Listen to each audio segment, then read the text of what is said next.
थोड़ा tough class है आज, है ना, तो दिमाग से थोड़ा पढ़ना। आज की क्लास जैसे हमने चालू किया था कॉन्स्टिट्यूशन, तो कॉन्स्टिट्यूशन में आपको जब शुरू में बताया गया था कॉन्स्टिट्यूशन क्या है, पॉलिटी क्या है।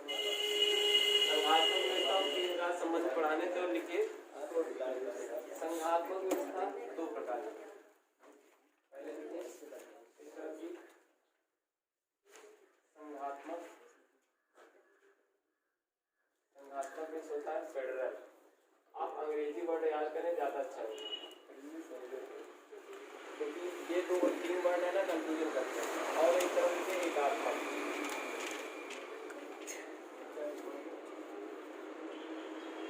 एकात्मक को बोलते हैं यूनिटरी।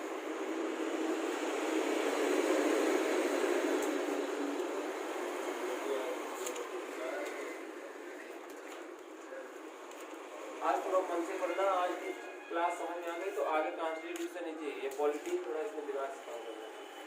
संघात्मक व्यवस्था को लिखिए, इसको समझना। इसके अंतर्गत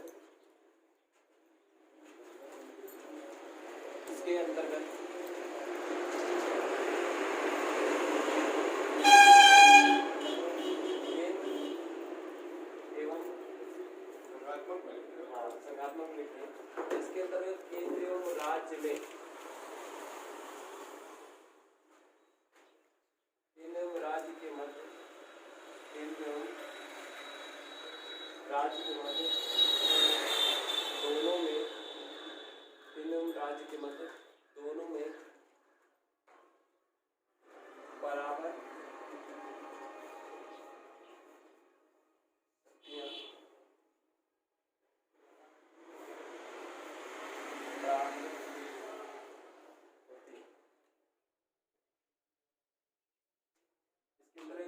राज्य के अंतर्गत केंद्र एवं राज्य दोनों में बराबर शक्तियां प्राप्त होती हैं।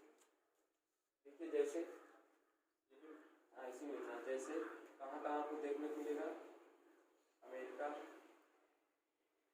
जर्मनी,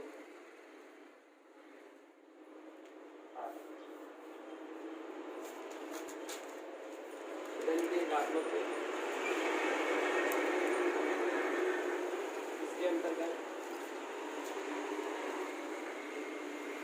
इसके अंतर्गत समस्त शक्तियां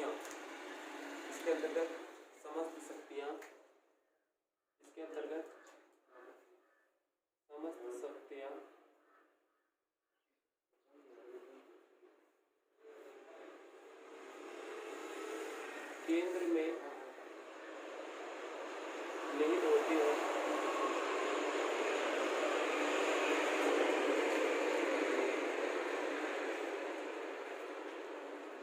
केंद्र में निहित होती है, राज्य उसका प्रतिनिधित्व करता है, राज्य का प्रतिनिधित्व होता है।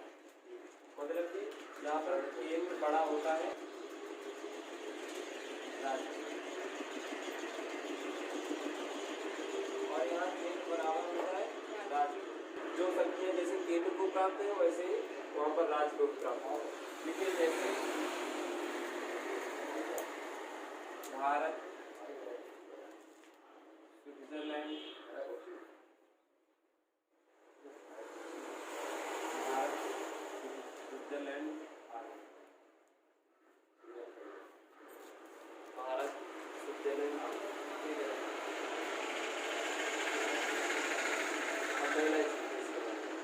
संघात्मक के तरफ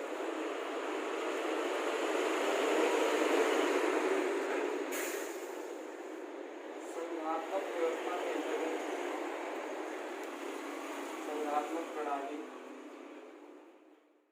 के अंतर्गत संघात्मक प्रणाली के अंतर्गत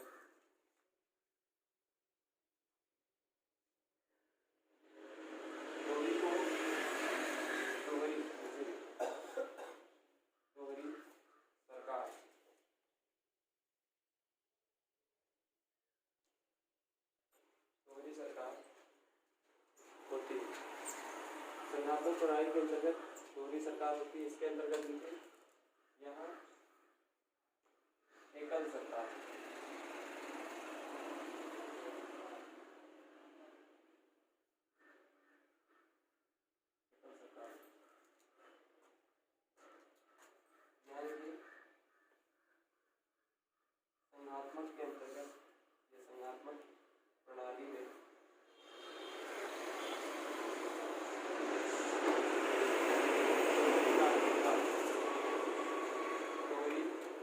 नागरिकता का प्रावधान है या होता है।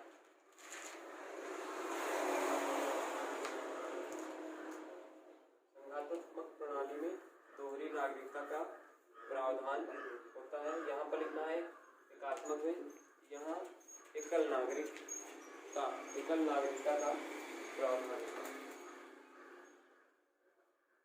एकल नागरिकता का प्रावधान आपने अपने भारत में देखा होगा, यहाँ जैसे मैंने बताया केंद्र राज्य बराबर, लेकिन हमारे यहाँ केंद्र को स्पेशल पावर है। ध्यान देते हो नहीं देते? सेंट्रल गवर्नमेंट जैसे 8 नवंबर को मोदी जी आए और कहा 500 और 1000 के नोट बंद, तो ये नहीं कि सिर्फ सेंट्रल में बंद, वो पूरे के पूरे भारत में बंद है ना। लेकिन योगी आदित्यनाथ जो नियम लगाएंगे वो सिर्फ अपने यूपी में लागू होगा, वो पूरे सेंट्रल में नहीं लागू होगा। वैसे दूसरा वर्ड आपने पढ़ा संघात्मक प्रणाली के अंतर्गत दोहरी सरकार। यहाँ पर आपको जो है केंद्र और राज्य की अलग अलग सरकार तो मिलेंगी और कार्य भी करेंगे। हमारे यहाँ अलग अलग सरकारें होती, कार्य करती, लेकिन दोनों जो है देखा जाए तो सेंट्रल के प्रति या केंद्र के प्रति जो है उत्तरदायी होती है। अमेरिका में आप जाएंगे दोहरी नागरिकता मिलेगी, एक केंद्र की अलग, राज्य की अलग, लेकिन हम लोग एक बार नागरिकता ले लें, चाहे उत्तर प्रदेश की ले लें चाहे कहीं की ले लें, एक नागरिकता है तो फिर एक नागरिकता है। आगे लिखते हैं संघात्मक, इसके अंतर्गत कठोर संविधान, इसके अंतर्गत कठोर संविधान एवं कठोर संविधान प्रशासन, कठोर संविधान प्रशासन एवं कठोर संविधान प्रशासन एवं संविधान की सर्वोच्चता पाई जाती है। संविधान की सर्वोच्चता पाई जाती है।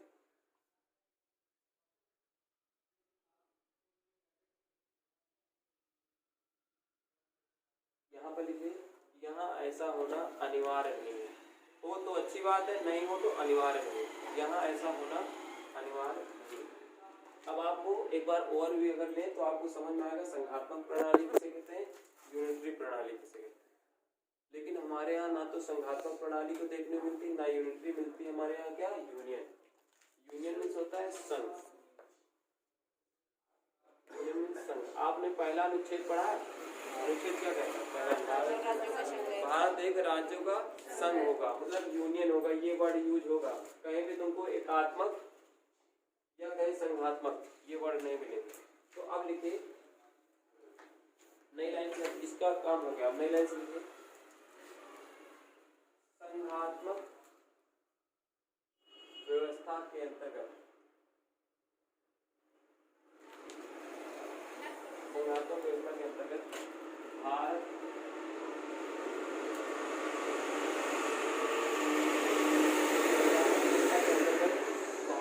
की संघात्मक प्रणाली, भारत की संघात्मक प्रणाली, भारत की संघात्मक प्रणाली।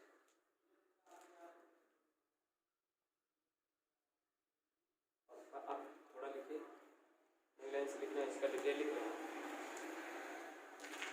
भारत में भारत की संघात्मक प्रणाली यूनियन या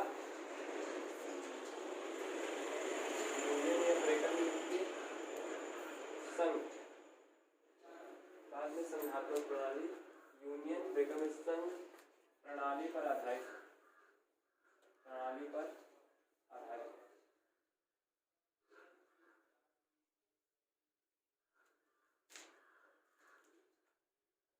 प्रणाली पर आधारित।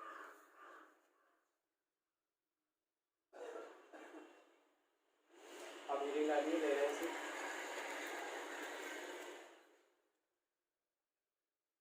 भारत की संघात्मक प्रणाली, भारत की संघात्मक प्रणाली के बारे में कहे गए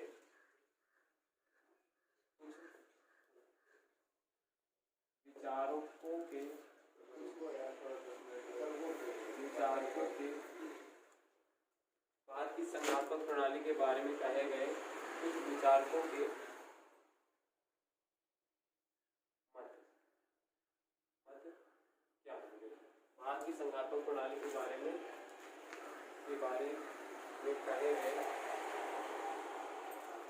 कहे गए कुछ विचारक। अब पहला विचारक लिखिए भीमराव अम्बेडकर। आज की क्लास अगर आप अध्ययन करेंगे घर में समझ कल से बहुत अच्छा समझ में आएगा। जैसे आपने पॉलिटी कॉन्स्टिट्यूशन पढ़ा तो ये तरीके बताना क्या संघ है क्या राज्य है।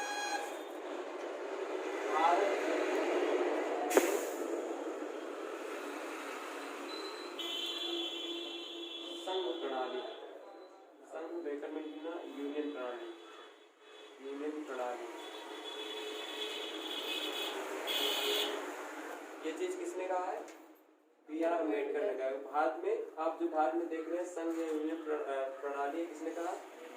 भीमराव अम्बेडकर। अब आगे देखिए सर आइवर जेनिंग्स के अनुसार, सर आइवर जेनिंग्स के अनुसार, सर आइवर जेनिंग्स के अनुसार, हाँ जेनिंग्स,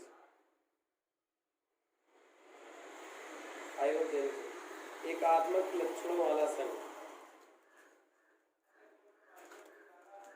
ऐसे लिखना आइवर जेनिंग्स, आइवर जेनिंग्स एकात्मक लक्षणों वाला संघ, एकात्मक लक्षणों वाला संघ कहा, एकात्मक लक्षणों वाला संघ कहा। अगला लिखिए केसी वियर, केसी वियर, वियर ऐसे लिखना है केसी वियर के अनुसार लिखिए, केसी वियर के अनुसार भारत में, केसी वियर के अनुसार भारत में अर्धसंघात्मक प्रणाली, भारत में अर्धसंघात्मक प्रणाली मतलब कि आधा केंद्र का है आधा संघ का है। और सबसे इम्पोर्टेंट है W.H. मॉरिस जोन्स, ये तो इम्पोर्टेंट है ही हमारे यहाँ के हैं। अगला लिखिए W.H. मॉरिस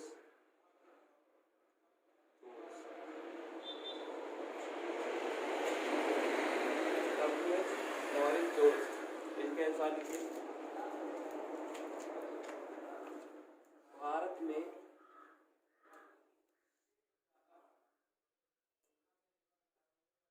सौदेबाजी,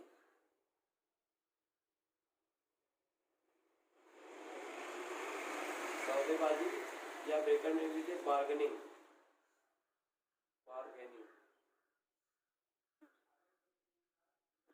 बार्गेनिंग संघ है, बार्गेनिंग यूनियन है।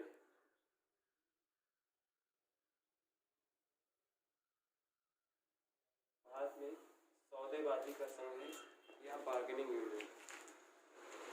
आपने देखा होगा जैसे मान लीजिए इस चीज को समझिए, सब हर चीज के तो अर्थ समझ में आ रहे होंगे, इसका वर्ड नहीं समझ में आ रहा। मान लीजिए सेंट्रल में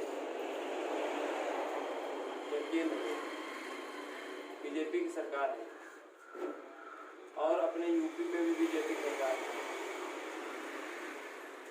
और कोरोना काल के दौरान जो है ज़्यादा महामारी फैल गई तो योगी आदित्यनाथ ने सेंट्रल में मोदी जी के पास भेजा कि 500 करोड़ रुपए भेज दीजिए हमको महामारी से बचाव के लिए, और मोदी साहब ने पास कर दिए 500 करोड़ रुपए।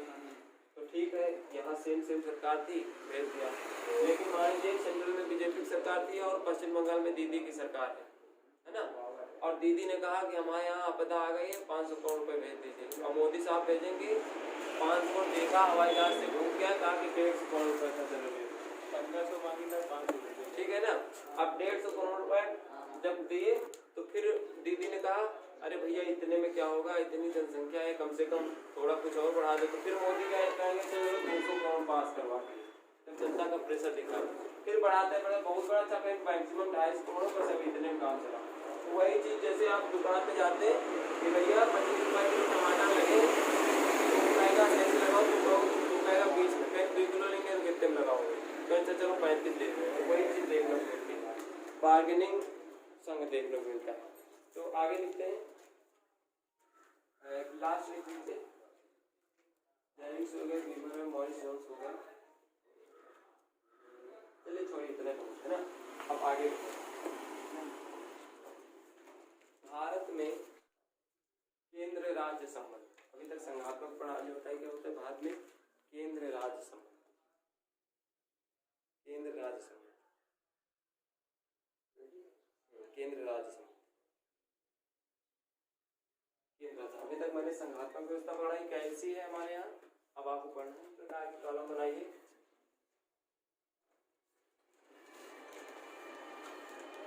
सबसे पहले विधायी संबंध,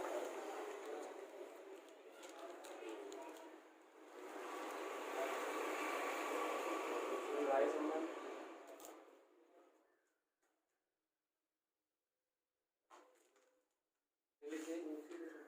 प्रशासनिक संबंध,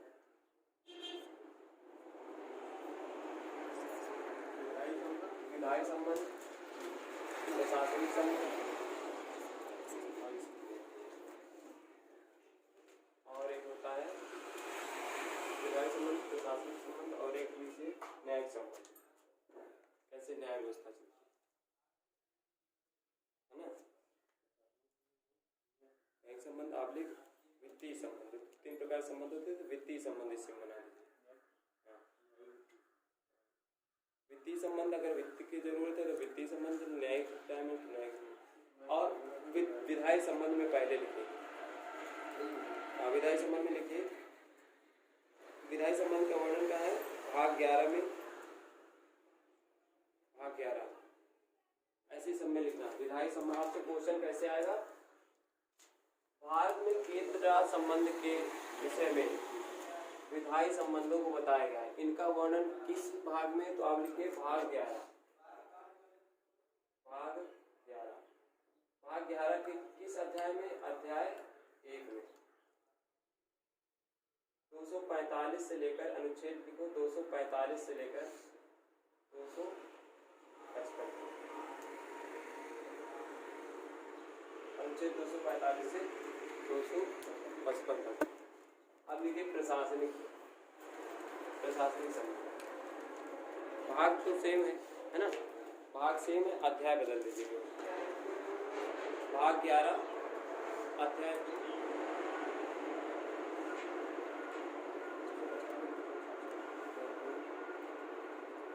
और 256 से 261 प्रशासनिक।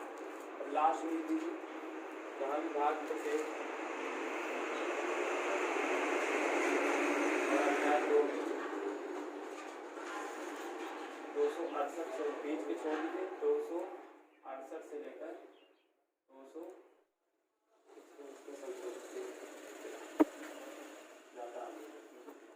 इतना संबंध है। एक बार इसको वन वीक कर लीजिए। विधायी संबंध है, विधायी संबंध का वर्णन था भाग 11 अध्याय 1 245 255। प्रशासनिक में सेम है सब कुछ, केवल अनुच्छेद है, इसमें ये सेम है ना। अब आगे लिखिए, पहला हेडिंग है जो पहला लिखा भारत में विधायी संबंध, पहला लिखा है ना जो भारत में विधायी संबंध,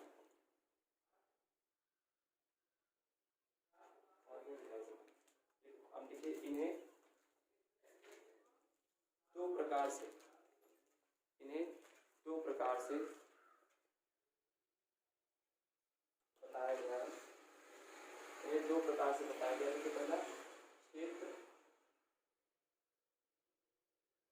किस क्षेत्र पर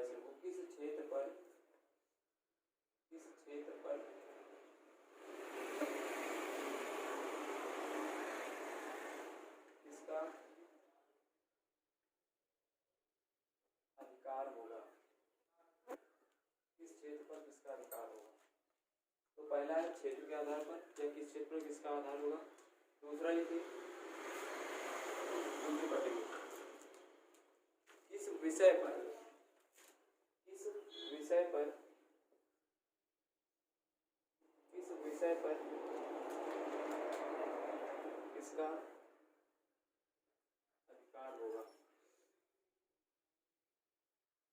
विषय पर किसका अधिकार है। जैसे जितने भी बॉर्डर हैं, है ना, भारत का जो भी बॉर्डर है उस बॉर्डर एरिया में चाहे वो किसी भी राज्य का हो, किसी भी राज्य का क्षेत्र हो, लेकिन जितने भी सीमा क्षेत्र हैं वो किसके अंतर्गत आते हैं, केंद्र के अंतर्गत। भले वो राज्य देखता है, जैसे चाहे जहाँ पर, चाहे जम्मू कश्मीर से लेकर चाहे जहाँ पे, जबकि तो किस क्षेत्र पर किसका अधिकार होगा, ये विधायी संबंध में। और किस विषय पर, जैसे आप स्टेट में रहते हैं और स्टेट में रेलवे जाती है, रेलवे बिछी हुई, रेलवे किसका उपक्रम है, सेंट्रल गवर्नमेंट का। सेंट्रल गवर्नमेंट का है, पूरा उसका टैक्स और किराया भी सब उसी में रेल जाता है केंद्र में। लेकिन राज्य में होता है तो क्या राज्य उसकी सुरक्षा नहीं करता है, राज्य की सुरक्षा की जिम्मेदारी ये चीज है ना। तो इनके विषय में वही बताया गया है, किस क्षेत्र पर किसका अधिकार होगा और किस विषय पर किसका अधिकार होगा। अब आगे हेडिंग डालिए, इसका वर्णन यहाँ पर सीधे लिख दीजिए। इसका वर्णन क्षेत्र का कहाँ है, 245 में, विषय का कहाँ है, 246 अनुच्छेद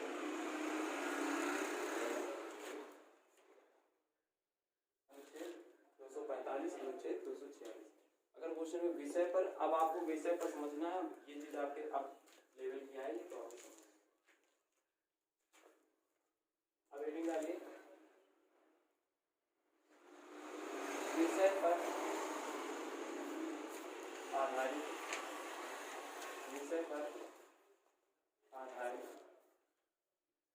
विधायी संबंध, विधायी संबंधी, विषय पर आधारित विधायी संबंध। एक तरफ लिखे, पहले सबसे लिखे सूची,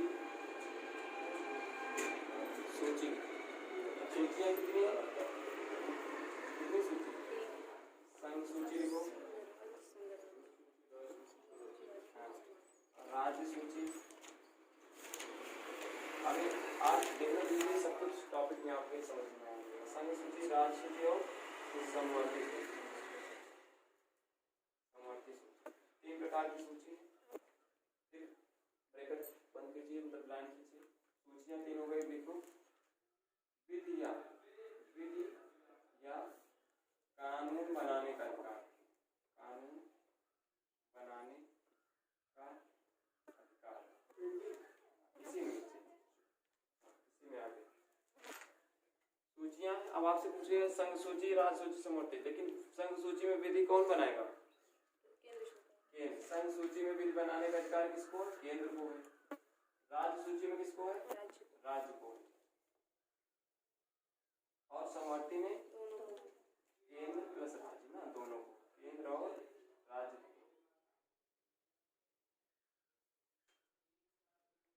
आगे वाले लाइन में लिखते हैं, संबंधित विषय की तरह, संबंधित विषय। संघ सूची में कितने विषय थे पहले, 97 विषय थे, लेकिन वर्तमान में कितने हैं। एक दिन मैंने क्लिप भेजी थी ग्रुप में अपने बुक से, वर्तमान में विषय देखो, 97 प्लस 1 बराबर 98। ब्रेकर में लिख लीजिए, जीएसटी लागू होने के बाद, लागू होने के बाद।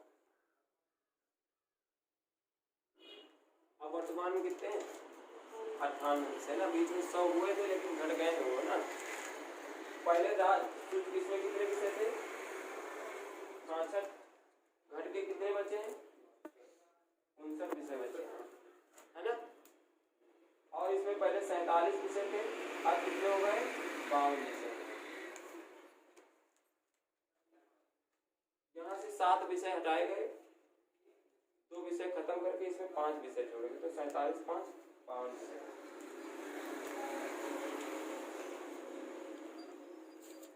समझ में आई ये चीज, बोलू यहाँ से एक आध क्वेश्चन आता जरूर